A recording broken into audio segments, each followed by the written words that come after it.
तो देखने वाले हैं कि ओपन कास्ट माइंस में माइनिंग सरदार जो है अपने डेली रिपोर्ट में क्या लिखते हैं। शिफ्ट के एंड में वो अपने रिपोर्ट में क्या लिखते हैं।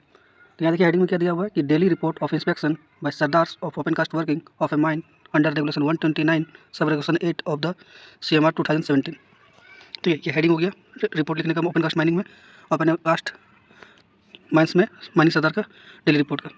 ठीक है, अब यहाँ नीचे देखिए क्या लिखा हुआ है कि I understand being a person duly appointed and authorized for the purpose as required under regulation 48 and 129 sub-regulation 8 here declare that I have carefully examined the workings and have to report as following।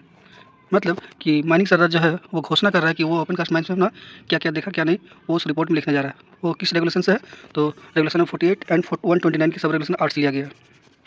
ठीक है, तो इसमें भी देखिए सबसे पहले क्या है ओपन कास्ट माइंस में सरदार जो है सबसे पहले नेम ऑफ द माइन लिखता है, माइंस का अपना नाम। जैसे हम यहाँ पर एक छोटा सा एग्जांपल लिया है, एक के OCP अमलगेटेड कोनार्क, यहाँ पर एक तो के छूट किया है और ठीक है ए के OCP होता अमलगेटेड कोनार्क ओपन कास्ट खास माल प्रोजेक्ट। ठीक है, उसके बाद यहाँ क्या है नेम ऑफ ऑनर। तो कोई भी माइंस में जो है जैसे कोई भी कंपनी है तो उसका ऑनर जो है डायरेक्टर ऑफ टेक्निकल होता है। ठीक है, तो CCL का डायरेक्टर ऑफ टेक्निकल कोई और होगा, BCL का और होगा, ECL का, WCL, NCL, जितना भी सब्सिडी है सबका DT जो है अलग अलग होता है। ठीक है, तो उस DT का अगर नाम पता है तो लिख सकते हैं, और अगर नहीं पता है तो खाली DT ऑफ CCL लिख सकते हैं, इस तरह जिस तरह हम लिखा हुआ है। ठीक, उसके बाद यहाँ पर डेट लिखा हुआ है, जिस डेट में आप लिख रहे हैं।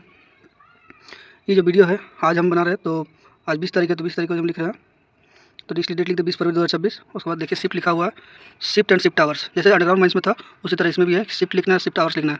तो हम फर्स्ट शिफ्ट लिख रहे हैं 8 आवर्स का है, जनरली 9 घंटा, मैंने ओपन कास्ट माइंस में 9 घंटा भी हो सकता है, 8.5 घंटा भी हो सकता है। ठीक है, शिफ्ट तो शिफ्ट इसका अलग अलग हो सकता है। जैसे इन लोगों को जनरली रहता है तो फर्स्ट शिफ्ट जो होता है वो 6 बजे से लेकर 1 बजे तक रहता है। ठीक है, तो ये ओवरमैन जो है मान लीजिए कि फर्स्ट शिफ्ट में ही अपना रिपोर्ट लिख रहा है। ठीक, उसके बाद यहाँ पर देखिए आगे क्या लिखा हुआ कि टेकन ओवर चार्ज फ्रॉम, मतलब किससे वो चार्ज लिया। इससे पहले जो माइनिंग सरदार काम कर रहा था वो उससे चार्ज लिया, तो जिससे माइनिंग सरदार से चार्ज लिया हो उसका यहाँ पर नाम लिख देना और उसका डेजिग्नेशन लिख देना। ठीक है, तो जैसे मैं यहाँ पर एग्जांपल लिया हूँ, मोहन कुमार से मान लीजिए मैंने लिया चार्ज लिया, और उसका कौन सा डेजिग्नेशन में है, तो सरदार के पोस्ट में है।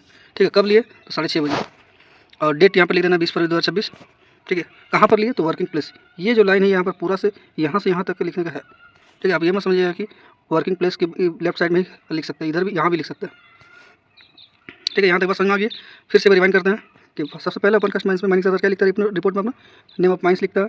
ठीक है, नेम ऑफ ऑनर लिखता है, उसके बाद डेट लिखता है, उसके बाद शिफ्ट लिखता है, कौन सा शिफ्ट में उसको काम मिला है, और शिफ्ट आवर लिखेगा यहाँ पर। ठीक है, उसके बाद जिससे वो चार्ज लिया है उस माइनिंग सरदार का नाम लिखेगा। ठीक है, उसका डेजिग्नेशन भी लिखेगा, इसका कब लिया है चार्ज, वो टाइम यहाँ पर लिखेगा, और किस डेट में लिखा है उस डेट को यहाँ लिखाएगा। ठीक है, और जिस प्लेस पर वो लिया हुआ है चार्ज उस प्लेस का भी नाम लिखना। तो मान लीजिए वर्किंग प्लेस लिया तो वर्किंग प्लेस लिख दिया। ठीक है, उसके बाद वो एक यहाँ पर छूटा हुआ 9 से 9:30। देखिए ये जो है ना रेसेस इंटरवल मतलब होता है कि जो लंच ब्रेक होता है या फिर नाश्ता करने क्या बोलते हैं ब्रेकफास्ट होता है ना, जो वो टाइम कब से कब तक का था आपके शिफ्ट में। तो 9 से 9:30 यहाँ पर एग्जांपल लिए हुए, मान लीजिए 6 बजे से कोई ड्यूटी पे आया है ना, तो 9 बजे तक उसको मान लीजिए नाश्ता से करके फिर 9:30 बजे तक वो अपने फिर काम पे लग गया। ठीक है, तो वहाँ पर ब्रेक का जो मिला हुआ टाइम है ना वो यहाँ पर लिखना है 9 से 9:30। यहाँ तक क्लियर है, अब आगे बढ़ते हैं। तो 1 नंबर में क्या दिया हुआ है कि डिटेल्स ऑफ इंस्पेक्शन पीरियड। ठीक है, जिस तरह अंडरग्राउंड माइंस में था माइनिंग सरदार का first inspection, second inspection, third inspection, उसी तरह ओपन कास्ट माइंस में भी वो फर्स्ट इंस्पेक्शन कब किया, सेकंड इंस्पेक्शन कब किया, थर्ड इंस्पेक्शन कब किया, यहाँ पर टाइम पीरियड लिखना है। तो ठीक है, जिस माइनिंग सरदार जो रिपोर्ट लिख रहा है, मान लीजिए वो अपना फर्स्ट इंस्पेक्शन जो है 6:30 से 8 बजे तक किया। ठीक है, फर्स्ट इंस्पेक्शन कब किया, 6:30 से 8 बजे तक, तो 1.5 घंटा। उसके बाद सेकंड इंस्पेक्शन कब किया, तो 9:30 से 10:30 बजे तक, और थर्ड इंस्पेक्शन कब किया, 1 बजे से 2 बजे तक। तो बस वो टाइम पीरियड लिख देना कि कब से कब तक वो अपना इंस्पेक्शन किया। ठीक है, 2 नंबर में देखिए क्या लिखा है, numbers of person under my charge. मतलब जो रिपोर्ट लिख रहा है उस माइनिंग सरदार के अंदर में कितने वर्कर्स चार्ज में थे। तो मान लीजिए ओपन कास्ट में तो जनरली कम ही रहता है पर्सन, अंडरग्राउंड में ज़्यादा वर्कर्स रहता है सरदार के अंडर में, लेकिन ओपन कास्ट माइंस में कम ही रहता है। तो इसलिए अपने हम 15% लिखे, मान के चलते हैं कि 15% जो था वो उस माइनिंग सरदार के अंडर में था जो वो ये रिपोर्ट लिख रहा है। उसके बाद 3rd नंबर में क्या लिखा हुआ देखिए कि ऑब्जर्वेशन मतलब क्या होता है कि क्या क्या वो जांच किया। ठीक है, तो यहाँ पर बहुत सारा पॉइंट लिया हुआ है देखिए, जैसे name of work place under my charge and inspected. ठीक है, उसके बाद लिखा है कि ओबी बेंच इन ओबी हाइट और विथ लिखना है, फिर वो माइंस मैनुअल है कि मैगनाइज है वो लिखना है, कि बेंच इन कोल हाइट और विथ लिखना है। ठीक है, तो जो माइनिंग सरदार ये रिपोर्ट लिख रहा है वो उसको किस प्लेस पे उसको वर्किंग मिला था, किस प्लेस का जो है चार्ज मिला हुआ था। तो मान लीजिए उसको एक एग्जाम्पल लेके चल रहे हैं कि top of A B bench, O B bench, तो ओ बी बेंच का जो टॉप है उसमें इसको चार्ज मिला था, तो उसका हाइट कितना था, ठीक है। तो मान लीजिए वो मेजर किया कि 10 मीटर हाइट था, ठीक है। अब मान लीजिए वेट कितना था, तो 20 मीटर था। अब मैनुअल था कि मैकेनाइज, तो ये वो माइनिंग सर्वर जो है वो कौन सा माइंस था जिसमें रिपोर्ट लिख रहा है, तो मान लीजिए मैकेनाइज था तो मैकेनाइज लिख दिया। और यहाँ पर एक बात ध्यान देने वाली है कि यहाँ जो है इसको जो चार्ज मिला ये ओ बी बेंच का मिला हुआ, ना कि कोल बेंच का। कोल बेंच का मिलता तो यहाँ पर कोल बेंच का यहाँ पर भरा जाता, नहीं मिला तो छोड़ देंगे, इस तरह काट कर छोड़ देंगे या फिर इसे ब्लैंक छोड़ देंगे, ठीक है। अगर यहाँ पर चार्ज मिलता, मान लीजिए यहाँ पर ओ बी बेंच का नहीं मिल के कोल बेंच में मिलता, टॉप ऑफ कोल बेंच, तो यहाँ पर कोल बेंच का हाइट लिखा था, कोल बेंच का विड्थ लिखा था, मैनुअल के मैकेनाइज लिखा था, ठीक है। सॉरी ये जो है टॉप, अगर कोल बेंच कराता तो बेंच पर भी ये सब नहीं भरना पड़ता, यहाँ पर इसे काट क्रॉस कर देते, ठीक है। और यहाँ पर मैनुअल या मैकेनाइज लिख देते। उसके बाद ये जो है यहाँ पर बता हाइट कितना रहेगा कोई कोल बेंच का और विड्थ कितना रहेगा वो लिखा था, ठीक है। फिर से एक बार रिपीट कर रहे हैं सारा। पहला पॉइंट में क्या बोले कि डिटेल्स ऑफ इंस्पेक्शन पीरियड, कि वो माइनिंग सर्वर जो है जो रिपोर्ट लिख रहा है वो अपना फर्स्ट इंस्पेक्शन कब किया, सेकंड इंस्पेक्शन कब किया, थर्ड इंस्पेक्शन कब किया, वो यहाँ पर लिखना है, ठीक है। उसके बाद 2 नंबर में कि उस माइनिंग सर्वर के अंडर में कितना पर्सन चार्ज था, कितना व्यक्ति वर्कर था उसके अंडर में, तो 15% यहाँ पर लिख दिया। 3 नंबर में कि ऑब्जर्वेशन, क्या वो गतिविधि देखा, मतलब क्या वो जाँच पड़ताल में पाया, ठीक है। तो उस प्लेस का, जिस प्लेस का ओवरमैन को उसको मिला हुआ चार्ज, उस प्लेस का यहाँ पर नाम लिख देना है, ठीक है। उसके बाद हाइट उसका लिख देना, विड्थ लिख देना। उसके बाद मैनुअल था कि मैकेनाइज वो भी लिख देना, ठीक है। और जिसका चार्ज नहीं मिला उसको ब्लैंक छोड़ देंगे या फिर क्रॉस मार्क कर देंगे। मेरा क्लियर है, ठीक है। आगे बढ़ते हैं, ठीक है। अब आगे देखिए बी नंबर में क्या दिया है कि चेक लिस्ट करना है कि वो माइनिंग सर्वर जो है अपने जांच में ये सब में कुछ अगर कहीं कमी पाता है या सब ठीक ठाक है वो उसको चेक करना है, ठीक है। तो सबसे पहला में देखिए बी नंबर में लिखा हुआ क्या, बी नंबर में क्या है कि over Hanks and under cuts. अगर आपके जो बेंच में आपको जगह जहाँ पर आपको काम मिला है या फिर जो माइनिंग सर्वर ये रिपोर्ट लिख रहा है उसको जहाँ काम मिला है वहाँ पर कोई ओवर हैंग सही है या अंडर कट है, ठीक है। तो अगर आप कहीं पर ओवर हैंग या अंडर कट पाते हैं तो यस लिख देंगे, ठीक है। उसके बाद अगर नहीं पाते तो यहाँ पर नो एनी ओवर हैंग्स या और नो अंडर कट लिख सकते हैं या फिर सिर्फ नो लिख के छोड़ देंगे तो वो भी चलेगा, ठीक है। तो ओवर हैंग्स अंडर कट क्या होता है, तो मान लीजिए ये कोई बेंच है, ठीक है। तो यहाँ पर अगर मान लीजिए कुछ लटकता हुआ बेंच के ऊपर में अगर आता है तो उसको ओवर हैंग बोलते हैं, ठीक है। और मान लीजिए ये जो बेंच है इसका ये इस तरह इसका पेट जो है ये घुसा रहेगा तो उसको बोलते हैं अंडर कट, ठीक है। तो अगर बेंच में कहीं भी अगर ओवर हैंग से अंडर कट मिलता है तो यहाँ पर यस करेंगे और अगर नहीं मिलता है तो नो करके छोड़ देंगे, ठीक। आगे देखते क्या लिखा है बी नंबर सी में क्या है, सी में क्या है, तो loose stone material trees within 3 metre of edge, ठीक है। जो बेंच का जो एज है इसके सिर्फ 3 मीटर के दायरे में अगर कहीं लूज मटेरियल है या फिर कोई मतलब कोई ट्री है 3 मीटर के अंदर अगर कोई है तो यहाँ पर लिखना है कि अगर यस, और अगर नहीं मिलता तो नोट फाउंड करके छोड़ देंगे, फिर नो का लिख के छोड़ देंगे, ठीक है। डी में क्या है, footpath for travelling and carrying loads. तो footpath for travelling and carrying loads मतलब क्या है कि हॉल रोड के अलावा एक अलग से ओपन कास्ट माइंस में हॉल रोड के अलावा जिसमें बड़े बड़े एचएम चलते हैं उसके अलावा भी उसके बगल में एक अलग से एक रोड बनाया जाता है जिसको हम लोग फुटपाथ बोलते हैं। अंडरग्राउंड माइंस में यही फुटपाथ को हम लोग ट्रैवलिंग रोडवे के नाम से जानते हैं, ठीक है। लेकिन ओपन कास्ट माइंस में इसको फुटपाथ के नाम से जानते हैं, ठीक है। तो बोल रहा है कि डी में कि footpath for travelling carrying loads, जो फुटपाथ जो ट्रैवलिंग करने के लिए है या फिर जो भारी सामान लोड करने के लिए जो सामान ले जाता है जो रास्ता है वो मेंटेन है कि नहीं, तो अगर मेंटेन है तो यस लिख देंगे, अगर नहीं है तो नो कर देंगे। तो यहाँ पर मेंटेन है तो इसलिए यहाँ पर यहाँ हम लिखे हुए हैं फुटपाथ्स आर मेंटेन, ठीक है। ये में क्या लिखा है, fencing of top of quarry disuse parts abandon quarry. तो बोल रहा है कि अगर जो मैंने जो टॉप ऑफ जो है मैंने जो डिस्यूज पार्ट है जो मतलब यूज़ नहीं हो रहा है उसको कहीं फेंसिंग किया हुआ है कि नहीं, मैंने फेंसिंग जो है मेंटेन है कि नहीं, तो फेंसिंग मेंटेन है तो यहाँ पर फेंसिंग मेंटेन लिख देंगे, ठीक है, ई नंबर में। और अगर नहीं है तो नो लिख देंगे, नॉट मेंटेन। एफ में क्या, फेंसिंग अलोंग फुटपाथ बेंचेस, जो फुटपाथ बेंच में होल रोड के बगल में जो फुटपाथ होता है उसके बीच में जो फेंसिंग है वो मेंटेन है कि नहीं, अगर मेंटेन है तो यस लिखेंगे, अगर नहीं है तो नो लिख देंगे। हम यहाँ पर मान लीजिए नो लिखें, ठीक है। जी में क्या है, use of helmets and boots, जितना भी वर्कर्स है आपके अंडर में या फिर जो कैरी कर रहा हो आपके फेस पे, ठीक है, वो सब हेलमेट्स और बूट्स पहने हुए कि नहीं, पहने हुए तो यस कर देंगे, नहीं किया तो नो कर देंगे, ठीक है। एच में क्या है कि use of safety belt safety belt का यूज़ हो रहा है कि नहीं, ऊंचाई वाली जगह पे मैंने सेफ्टी बेल्ट का इस्तेमाल किया जाता है ना, तो ऊंचाई वाली जगह पे सेफ्टी बेल्ट का इस्तेमाल किया जा रहा है कि नहीं, अगर इस्तेमाल हो रहा है तो ठीक है, नहीं तो यहाँ पर नो कर देंगे।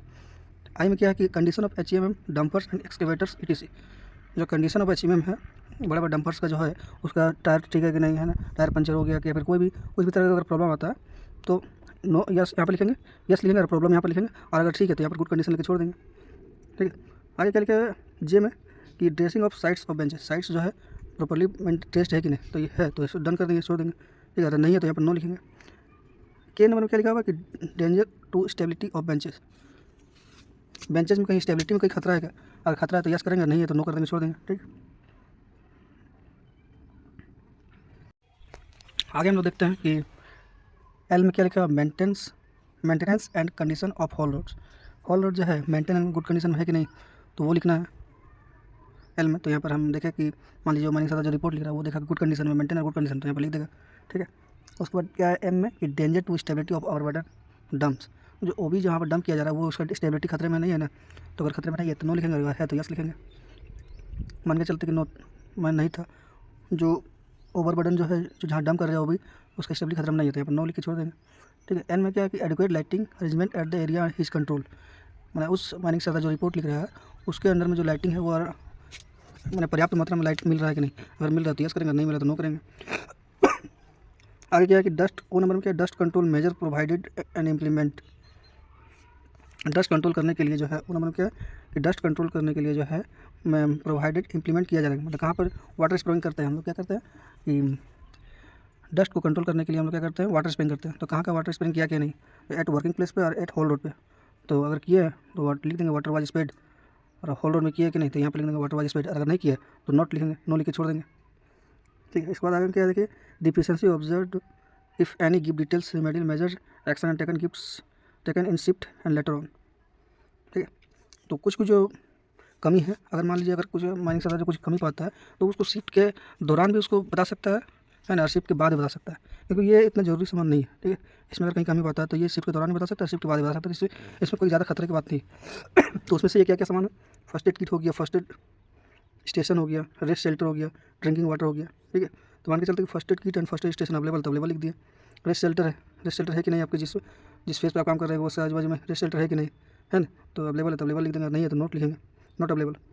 ड्रिंकिंग वाटर, पीने का पानी अगर है कि नहीं, तो मान लीजिए हम पीने का पानी जो है जिस फेस पे आपको थोड़ा दूर जाना पड़ता है, जिस फेस पे आप काम कर रहे हैं वहाँ पर पीने का पानी नहीं है, तो यहाँ पर लिख दिया नॉट अवेलेबल।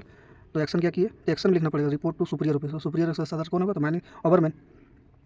ठीक है, आगे देखिए क्या लिखा हुआ कि 4 नंबर में क्या है कि dangers observe and action taken if any, उस माइनिंग सदर जो ये रिपोर्ट लिख रहा है उसके वो कोई भी खतरा वहीं पर देखा क्या, अगर कहीं खतरा देखा तो उसको लिखेगा यस और उस जगह का नाम लिखेगा, और अगर नहीं देखा तो नो लिखेगा। 5 नंबर में क्या है कि details of accident occurs during the shift if any one, मतलब कि अगर कहीं माइंस में अगर एक्सीडेंट हुआ, ठीक है, तो उसको नाम लिखना है, डिटेल्स लिखना है कि किसका एक्सीडेंट हुआ, किस कारण हुआ, ठीक है, और उसको किसके द्वारा फर्स्ट एड दिया गया वो भी लिखना है यहाँ पर, और अगर नहीं हुआ तो यहाँ पर नो लिख के ये सब ब्लैंक छोड़ देंगे। 6 नंबर में क्या लिखा हुआ कि details of area fenced of under my direction, कि उस जो मैंने सदा ये रिपोर्ट लिख रहा है उसके डायरेक्शन में अगर कोई फेंसिंग किया गया है कोई एरिया में, तो यहाँ पर यस लिखेंगे, उस जगह का नाम लिख देंगे कहाँ पर फेंसिंग किया है, और अगर नहीं किया तो नो लिख के छोड़ देंगे। ठीक है, दूसरा नंबर क्या कि सेफ्टी इंस्ट्रक्शन गिवन, ये जो माइनिंग सदर ये रिपोर्ट लिख रहा है वो सेफ्टी इंस्ट्रक्शन किसको किसको दिया, तो ऑल वर्कर्स सबको दिया, जितना भी 15 वर्कर्स बताए थे ना, 15 वर्कर्स, जिससे ये माइनिंग सदर रिपोर्ट लिख रहा है उसके अंडर में 15 वर्कर्स था, तो सारा को सारा रिपोर्ट लिख रहा, सारा को सारा इंस्ट्रक्शन दिया। ठीक है, तो यहाँ पे लिख दिया all workers under my charge, सबको सेफ्टी इंस्ट्रक्शन जो है सबको दिया, कौन, तो ये माइनिंग सदर जो ये रिपोर्ट लिख रहा है।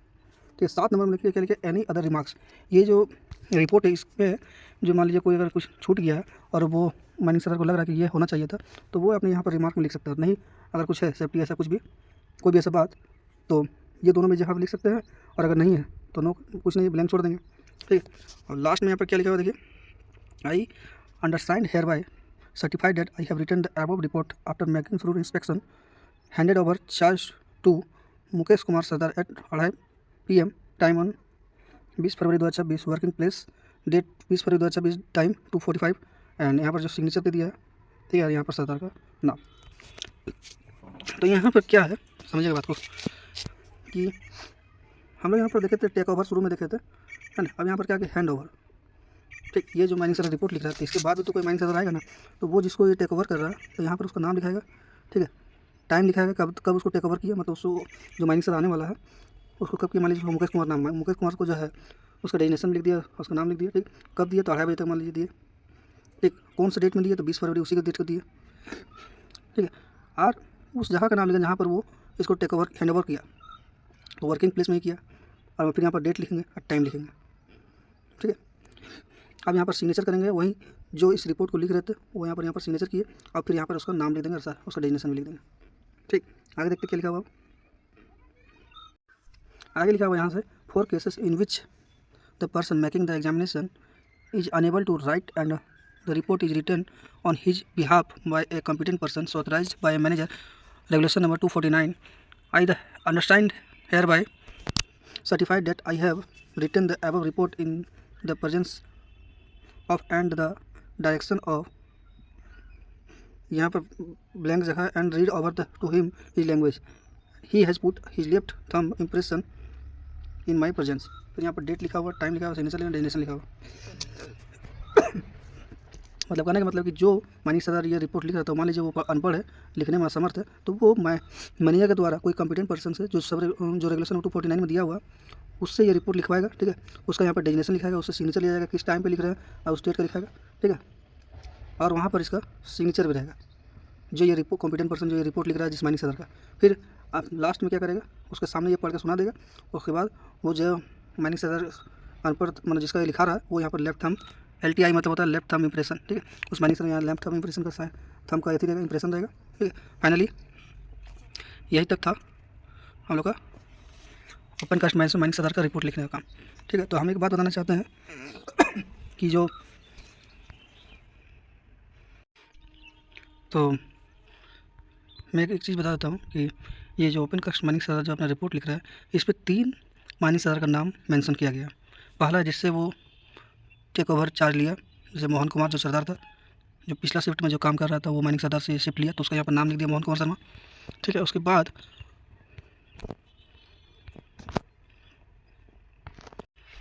बाद यहाँ पर जो जिसको हैंड ओवर कर रहा है, जिस माननीय सदर को हैंड ओवर कर रहा है वो उस माननीय सदर का यहाँ पर नाम लिखा है, जो मुकेश कुमार सरदार जो है दूसरा वो, और तीसरा माननीय सदर जो हुआ वो यहाँ पर जो अशोक कुमार सरदार जो ये रिपोर्ट लिख रहा है। तो इसमें 3 माननीय सदर का नाम लिखाता है। ठीक है, और ये नीचे वाला जो कॉलम है, ये सब जो कॉलम है, यहाँ से जो ये कॉलम है, तो वो जो लिखने में असमर्थ है वो सबके लिए।